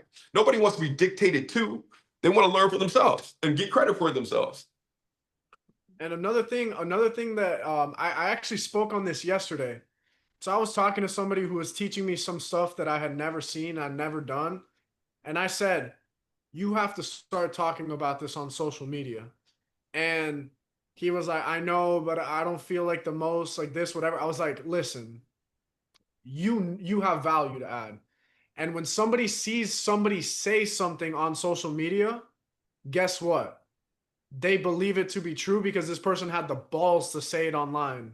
This person Yes. had the balls to be like, I don't care what the world says. I believe this to be true, so I'm putting it out there. And Fuck that has so much power because like you were saying, you tell your client all the time, but then he sees it online and he's like, wait, this guy can't be lying because it's his reputation on the line if he's lying. Sure. Sure. Reputation And on the line. He has to be right, right? that is another thing though that I think posting online has helped with too, is that you have to get your thoughts and your words together, bro, so that you can communicate it the most effectively. Because you are like it is there, and you're gonna leave it there. So like, if I'm saying some shit, I'm best believe I believe it.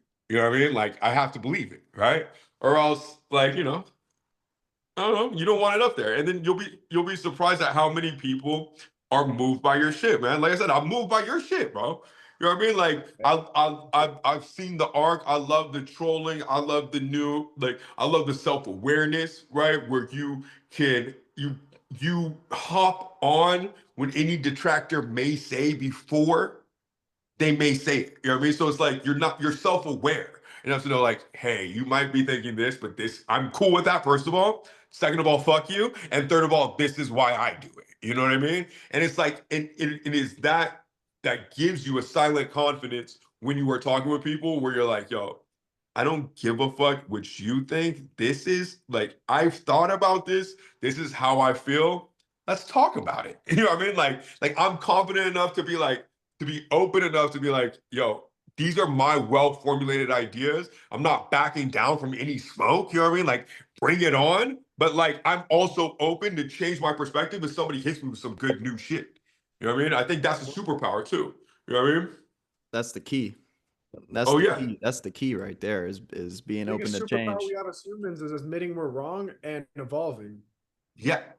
Because we should all be searching for the truth, not just ego like trying to be right, right? And so it's like the way to get that like real truth is by having those confrontation, right? So it's like, dude, my favorite to do it with was Brendan, which I know you guys had on here, right?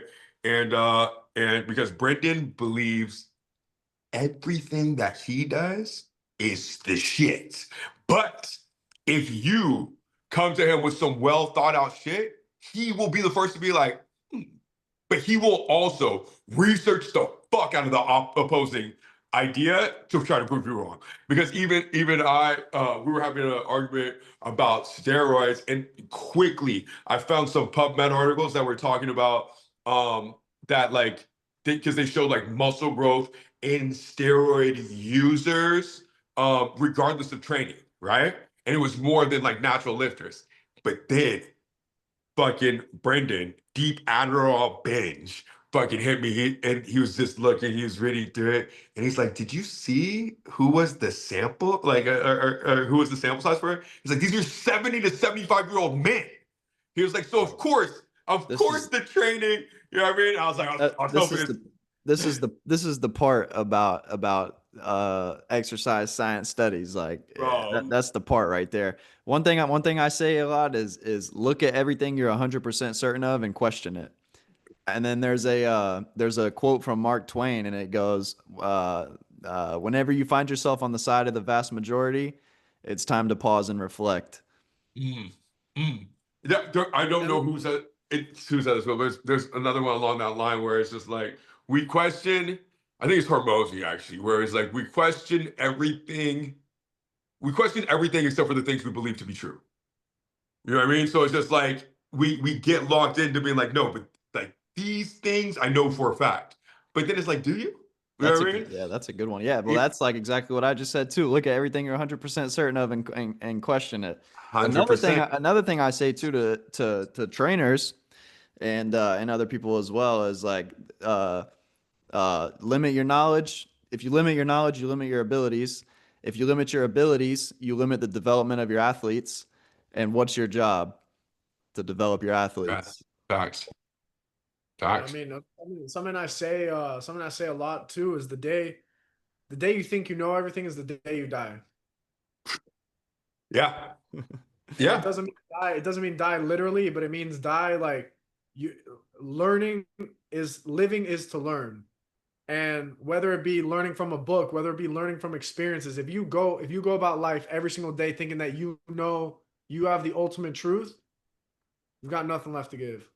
Yeah, man, and that's the thing, like you meet those people, right? Where they're just like and the toughest ones for me are the ones that have like they reached a certain success at a certain at a certain time, and then they got paused in their like a time capsule, right? Because it was like when everything was working for them, when they were like right in the peak of whatever they viewed success as, and then they stopped growing and end up resenting any new information, right? That is the toughest one. Where I'm just like, bro, that is all well and good in 2012. You know what I mean? Like, great. But we've learned so much. You know what I mean? But then there's also sometimes where you have to go back and look at that shit and you're like, well, some things they had were very right. Man, like I get into arguments with people all the time about Mike Mincer and high intensity training. You know what I mean? Because there's some shit that Mike Minter was insane about, but then there's a lot of things that like he did specifically that were crazy dead on, right? That they found out intuitively without the science, right? About how important recovery is, about how important intensity is while training, right? Now, like his whole thing was fucking like 3 days in between training, which I would personally go insane because like I like to train. You know what I mean? So like I adjust my volume. But then you learn that like if you there's many ways to get the same desired result, man. You know what I mean? And it's like you have to that's where like the experimentation thing is big. It's like you have to find out what the fuck works for you, for your schedule, for like your desired effect, for how you feel. Like, you know what I mean? Like I like doing 2 days on, 1 day off, 3 days on, you know what I mean? 1 day off. I like that shit, man. And because I just like how it feels. I like that rest period. It's where I feel like I've gotten the most growth, and it allows me time to do other recovery things and shit like that. You know, I did like 5 day full body for like 3 months. And everybody was like, a 5 day full body, like you can't grow muscle like that. It's like, yes, you can. Yeah, I don't, huh? I was like, and guess what? I'm never like super sore from leg day, dude. And Bro, guess, and I still put on a bunch of like, do I look like I'm not putting on muscle, bro? I'm fine. So what are you telling me I can't put on? Like I had so many people like, no, like you can't put on muscle to five. It's too much volume. I was like, it's not because I'm not hitting it like an asshole every day. You know what I mean? Like I listening to my body. I'll take a day off if I want to recover, right? It's not like you can't do. It's like you can find out a way to do it if you yeah, fucking know the principles. that's the key is the principles. That's the key, dude. Like me personally, I can't tell you a day the last time I've ever done a split. Like today is upper body day or this is shoulder day. Like, Yeah. but everybody thinks that that's how it has to be, and it's like this is not how it has to be. it's, it's It's not how it has to be, actually. literally so it's like, dude, it's like cooking, man. You know what I mean? It's like, yeah, like you need some basic ingredients, right? But like, and find out what your ingredients are, and then be a chef. You know what I mean? Don't Yeah, be McDonald's. You know what I mean? Michelin star that shit, bro. yeah, You know? yeah, I mean, that's where it 100%. comes. Like you see my training at the gym, and you see like Brett's stuff online now, and it's more so of what did the body want to do that day, and Mm. it That comes to a lesson of that's hearing the the key. self. Like I think for me, the way that fitness became super interesting to me was I stopped looking for a program. I stopped programming. I Mm. started I started intuitively working out. So I was just like, my pre-workout, this is my method. I do a quick meditation. I ask the body what it needs, and I see what I see in my head. Like whatever I see, I'll see a line. Literally, I see a line like a tree. It grows in my body like a blue light turns into a tree, and that tells me what I need to work on. And like for some reason, it makes sense to me. For some reason, it makes sense, and then I develop a whole workout just moving, knowing that line that I saw. That Love makes that. yeah, that makes total sense. Like, and it may not for somebody who's not like in tune, but that makes total sense when you get to a certain point. And But it's like, the thing is, oh, I'm sorry, Brad. Go ahead. Go ahead. nah, dang, I don't even remember what I was about to say, but oh yeah, like especially if you're not in preparation for a competition, like that is the way. Like that's the best way is like feeling your body. And like if you are in preparation for a competition and you like write up your plan, it's like the plan still has to be subject to change depending on how you feel that day. And I'm sure you've experienced that in preparation for a competition. Well, I mean, it's 100%. But like the thing that people like, we didn't start there, right? So it takes time to be able to get to that point. But then once you are, you understand the principles. That's why it will blow people's mind when you're like, yeah, because like sometimes, right? I find that people want it so regimented. Like if I wrote out a program for a client and then I have a superset and then we have to change exercises because it's taken or something. And they're like, but did you tell me that had to be a superset? I'm like, yeah, dude. Because like it was convenient. But like at the end of the day, we can do them separately too. You know what I mean? It's just or just like oh you have here Smith machine squat. Somebody was on the Smith machine, so I just did a squat. Like, dude, grab a kettlebell and do any 3,000 of the variations of squats that we've gone through. You know what I mean? You But can, that's also a metaphor for life. There, that's a metaphor for life. Like not everything can be planned. Not everything can be set in stone. Like if you wake up one day, your plan was to go to the beach, and then it's raining outside. You're not gonna just throw the day away. You pivot. but You pivot. And you figure it out.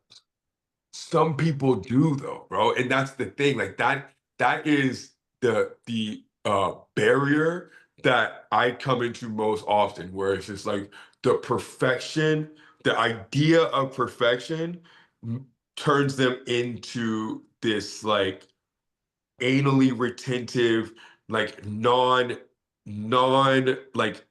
like adventure seeking person, even if they are in other places of their life where it's just like, I this is not my arena. So if I'm not doing it perfectly, then I'm just not gonna do it at all. Because I don't want and the always the out is like I don't want to hurt myself, right? So like the big thing that I teach at the beginning is like, yo, it's okay to feel your lower back.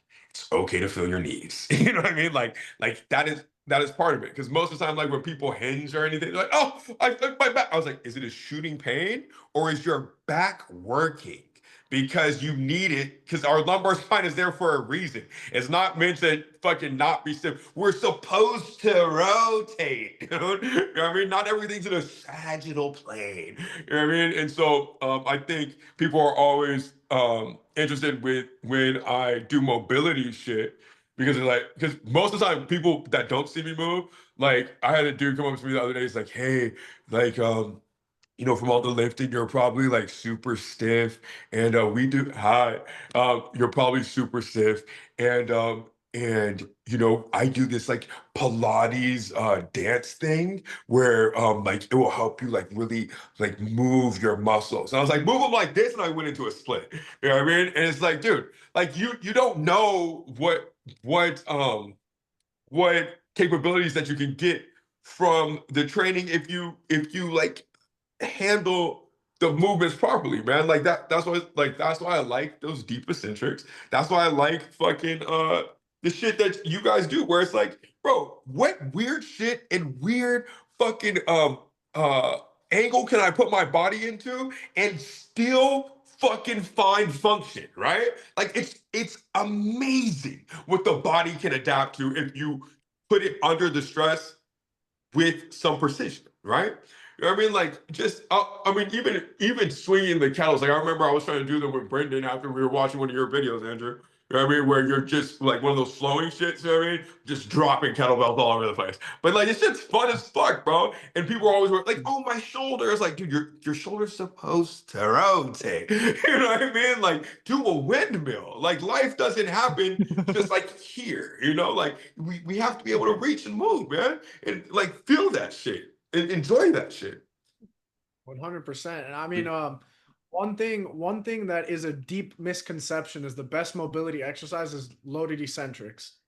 Mm, mm, mm. Bro, it's Like, crazy. I remember you commented on one of our posts about like maintaining mobility through doing a deep range work. And that's 100% true. Like, I mean, how did I gain my mobility? Realistically speaking, I didn't gain it by stretching. I don't stretch at all. I never stretch.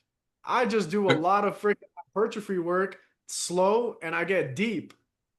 Bro, it is literally, it's the best because you can use that weight in order to get into those positions. You know what I mean?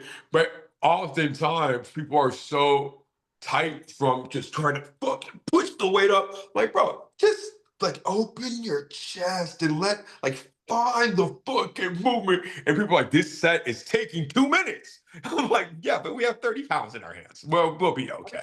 If you don't love it, like here's the difference too, is that if you don't love it, it shows. Like Yes. that's Oh, where without a doubt. think like all those science-based lifters and all that stuff, it's people that don't actually love lifting and they're trying to find excuses to do less of it. Bro, that shit drives me nuts. Where it's just like because I was like, why does all the science point to I can work less hard and that's optimal? You know what I mean? Like that's my issue, bro. It's that it's just like so often I'm seeing like everybody's trying to find the shortcut. It was just like you're doing fucking 4 sets, like it's optimal to just like take it to 1 RM one time. I'm just like, why is that optimal? Because you don't want to be in the gym? You know what I mean? Like because like it's I don't know, man.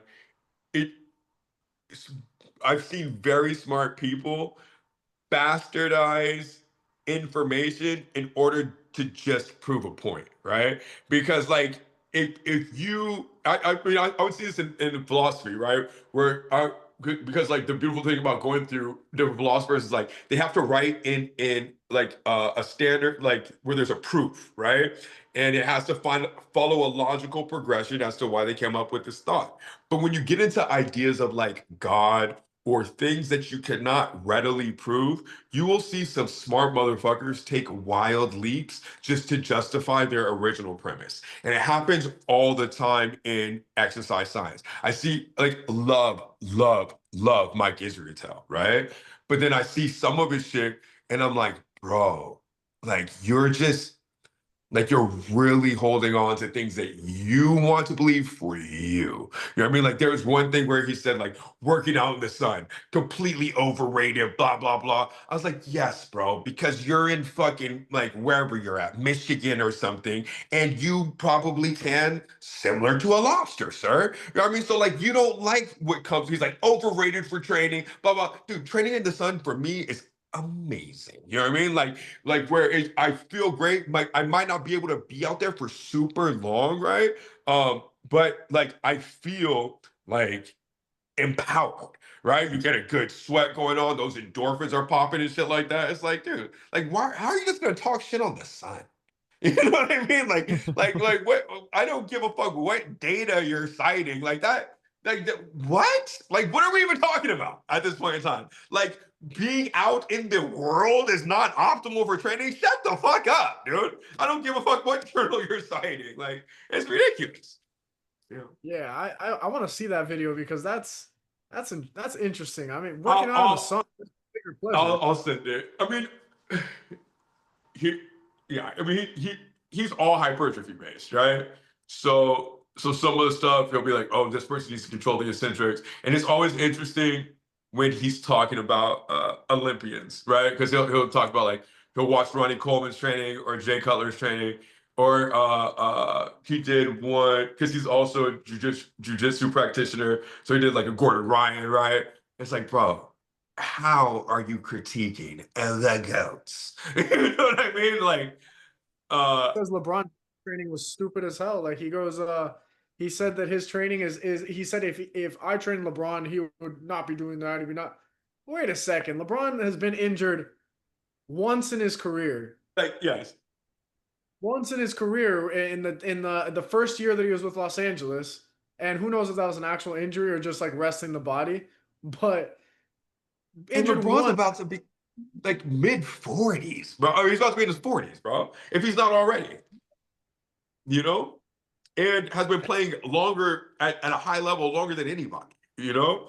But once again, that's like being an authority, right? And then, I mean, it must be difficult always being online with something to say. And I think like that's the trap, right? Where you realize it's like the clicks thing. Like the more incendiary you are, the more provoking you are, the more clicks you get. And that dopamine rush is addictive, right?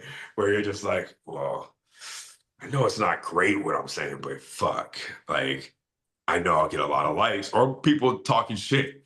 You know, like I mean, I do it with music only just because, like, for instance, I have a gripe with like Lil Baby. I like thought that he had peaked like after a year. I was just tired of his voice. So for a while, I would just go and whenever he like post a song, I just be like fucking same shit. Sounds the exact same as this song, and there's like list of songs. Or like even recently, there's some dude that was using AI. I was like, oh, you should ghostwrite for a little baby and like revitalize his career. And I realized like the more like negative hate I sent out, those posts would the comments would always get so many likes. I was like, oh fuck, this is what it because I was like, why do I keep on doing this?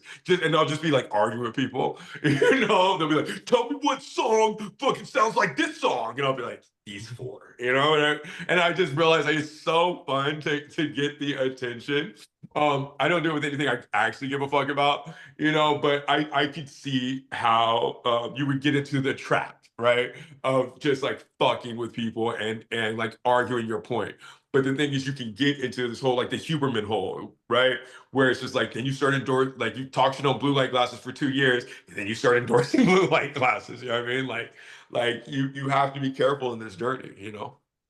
Yeah, and 100%. I mean, a big thing. I want to tie it into a little bit of a different subject, but one thing that I see a lot of with Mike Israetel is he shits on balance training. But who are the most durable athletes? Right there, LeBron James. All he does is balance training basically, and then that goes back to David Weck. It's like, what is his whole thing? Balanced tension is the key, and so something like a hypertrophy would do no service to LeBron. The guy's big already. He's big already. He's pushing 250 pounds. He's running like 20 miles an hour on the court and he's jumping. I promise you that guy does not need to worry a single bit about hypertrophy. What he does need to be worried about is how balanced can he be on each foot? How like if he falls on the floor, Stability. his ankle, like how the hell like this it's little things, man. It's a little things. So that's why I don't like absolutism at all. Mhm. Like at all, man. It's something that irks it rubs me wrong.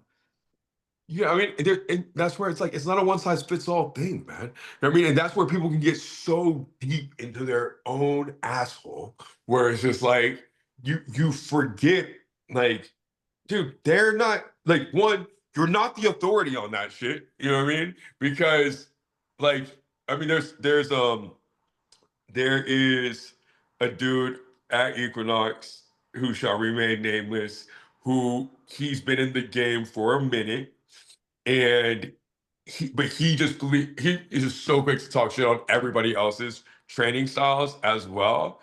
But I was just like, but that person's goal is not yours, man.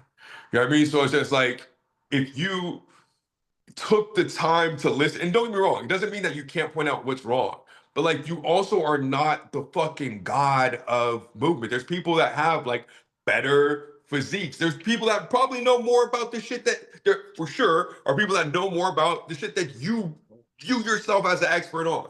You know what I One mean? thing, one thing that I think is so funny is when people will get deep into it and it'll be a whole argument, a whole process about like, let's just say deadlift technique or squat technique. And it's like, who cares about the squat or the deadlift? Like, I don't need to do either of those for any reason. It's I like mean, we're arguing about details on something that has no meaning to it, anything. but the thing is, it's the principle. It's like, yo, can you bend? Can you get into a position, right? Like, can you move? Because it's like, even if you're doing some single leg shit, it's just a knee dominant movement, right? And it's like a Bulgarian, a fucking like a kettlebell hip hinge, man. Like all of the movements are the same in the core philosophy. It's like, yo, can I transmute energy from my like lower body through my upper, through my midline? You know what I mean? Like, am I able to do that? And if I am, good. And if I'm not, stop arguing about like, bro, like when people are trying to ask me about like little small things about techniques and hand placement and shit like that, I was like, look, I would like to give you the secret that's going to open up everything. But it's like most of my time, my answer is now like, does that feel comfortable in your shoulders? Because I'm like, should I have my hands here, here, or here? I'm like, which one feels most comfortable to you? Like here. I'm like, that's it. That's the one. Then go there. You know what I mean? And because the thing is, bro, you can't in a bench press, for instance, you can have your arms here, you can have your arms here, you can have your arms here, right? And it's just like, can you open up your chest and what feels good in your body, right? And so when we're going through those movement patterns, man, I try to just load people up with fucking principles. And then because if you teach them the principles, then they can apply it to everything, right? And then you gotta, it's always co-piloting, right? Because a lot of times people try to make you buy into their shit. But I'm always like, look, bro, I'm navigating your driving. You know what I mean? So like, you let me know what the fuck you want, and I will school us to the best of my knowledge. But it's opened me up to so many different styles that I never would have done. You know what I mean? Because I was willing to at least admit if I did, if somebody was like, yo, I need like dumb amount of plyos because I'm a dancer and I have issues with stability. I'd be like, boom, that is like not in my wheelhouse yet. But if you give me the chance to get into it, like I will take us there to the best of my ability. And then the more you delve into it, the more you realize like, oh, bro, this is just a bunch of like single leg stability work that I already do. And then boom, that's in your wheelhouse. And then you can build from it, right? Kettles, like the strong first shit was big for me too, right? Where I was just like, oh, this shit is dope, and I feel it fucking everywhere. Everybody I knew that was bodybuilding was talking shit on kettles. Everybody that's doing kettles talking shit on bodybuilding. I was like, but we're same, dude. You know what I mean? Like a lot of those principles are the same because it's just like, bro, the work and the cross-body movements that you have to have are translatable above shit. Like sometimes I don't like doing like standard core exercises. What I do like is a nice fucking windmill, bro. You know what I mean? But like learning that and learning to have like the kettle a little internally rotated before I go down and where to pop my hip and then coming back up and feel, but then I feel that rotation of my spine and feel like fucking milky after. What lift gives you that? Not like, no, I can't think of a comparable lift. You know what I mean? So like integrating all that shit together, like that is the key, man. You know what I mean? That's what we're talking about the chef. Like use all the ingredients, man. One thing I love about this is you call it a kettle. What do you guys call it? What's A that? bell? What do you guys call it? Bell? A I kettlebell? Oh I just say yeah. bell. I always say the bell. You say bell? Yeah, the kettles, No, dude. the Kettles, kettles. man. That's sick. I love it. The It's it kettles. ties Hey, back into the whole thing. Is there's no right or there's no wrong. It's like it's So No, one man. thing before we hop on off here, I think we're almost at 2.5. No, we're about like 2 hours in. Yeah, A yeah. little bit. Um, so Sean, before we head out of here, I want to know one thing. Does does the way you work out show up in your lifestyle, or do you think that it's you could like you could half-ass it and it doesn't make any difference? Man, you know my answer to this, bro. No, I mean, I'm a big proponent of how you do one thing is how you do most things. I'm not gonna say all things, but doing most things, man. And so like why I love the gym is because you, regardless of the veneer that people put up, you see who a motherfucker really is. You know what I mean? When you're Yep. in, and that's why I like working out with people. Like you see what somebody's really like under pressure, right? And that's where like people that even like didn't want to train or had no idea to train or that gripe about the price, I'm like, dude, like I'm only here to provide value. If after working out with me, you're not pushed further and deeper than you've ever pushed yourself, then don't fucking work with me because we're not a good fit, right? But from simply being there, being held accountable, and getting some energy breathed into you that's genuine, like motherfucker, you can do more. Like, so, like I won't say it to everyone because obviously like, with women you have to be different, right? But like a little whisper of like, stop being a bitch. Like I was like, is this where it ends? Like you have just or simple like you got another two in you, bro. Like I don't give a fuck what the rep count was, right? Like because the rep count's arbitrary. 'Cause people are like, how many reps? I'm like, tell you can't go, motherfucker.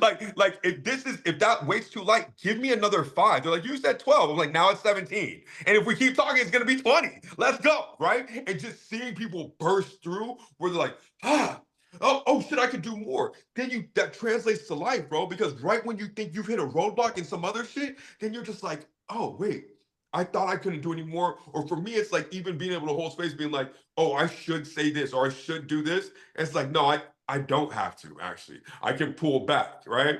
And like that is the translatable thing, man, where it's like you having this control over yourself and being able to push yourself harder than you thought you could, man. And it's like that is the fucking best part, bro. It is the best part. And you can get and that like fuck the aesthetic portion, fuck the body fat percentage. That is something that you could put your hat on every fucking day, man, because it changes. And so it's like if I'm tired, the metric can be, did I show up? Yes, that was it. I won, right? If I'm feeling great, it's like, did I push myself harder, right? Did we get like this ultimate sweat? Did I zone out? Did I put the phone away? You know what I mean? Like, did I have some conversations in the gym? Did I leave feeling inspired? Did I inspire somebody else? It changes, right? But it's always genuine as fuck because you cannot buy it and you have to do it. It's all in the doing. So yes, man, like that's it. That's fucking it. Answer that was the best answer, honestly. Fuck yeah. That's it. For That's it. everybody who's still listening, we appreciate you. We appreciate Hell you. yeah. In. This was a great episode. Sean, where can we find you on the Instagrams and on the You can internet? you can find me at Sean Major Minor. And yeah, it's all my socials, SEAN, Major Minor. And thank you guys so much for having me, man. It was amazing talking with y'all, man. And I love what y'all are doing. Brett, I'm gonna deep dive and stalk you right now. You know what I Yeah, mean? I'm yeah. not gonna speak to it Well, intelligently before. you know what's funny, and for anyone still listening too, is you can see a point in my page where I learned something new, and it's like a clear change that you'll see. And yeah, man, it's just closing thoughts. Like it goes back to the principles that you're studying and the science that you're studying. Like you could go all in on one thing, or not even go all in, but you could study one thing and apply it and like be like, oh, I'm using the science, but then you find some more science, and then you find some more science, and then you find some more. And so it's yeah, man, there's always more to learn, bro. Whenever next time me and Andrew hang out, bro, we definitely have to chop it up and Let's hang out go. together and whatnot. So We should get a workout in. Hey, that's what it is. Yeah, 100%. So guys, we appreciate you watching. We will see you next Wednesday. Peace. Our 100%. talk, baby.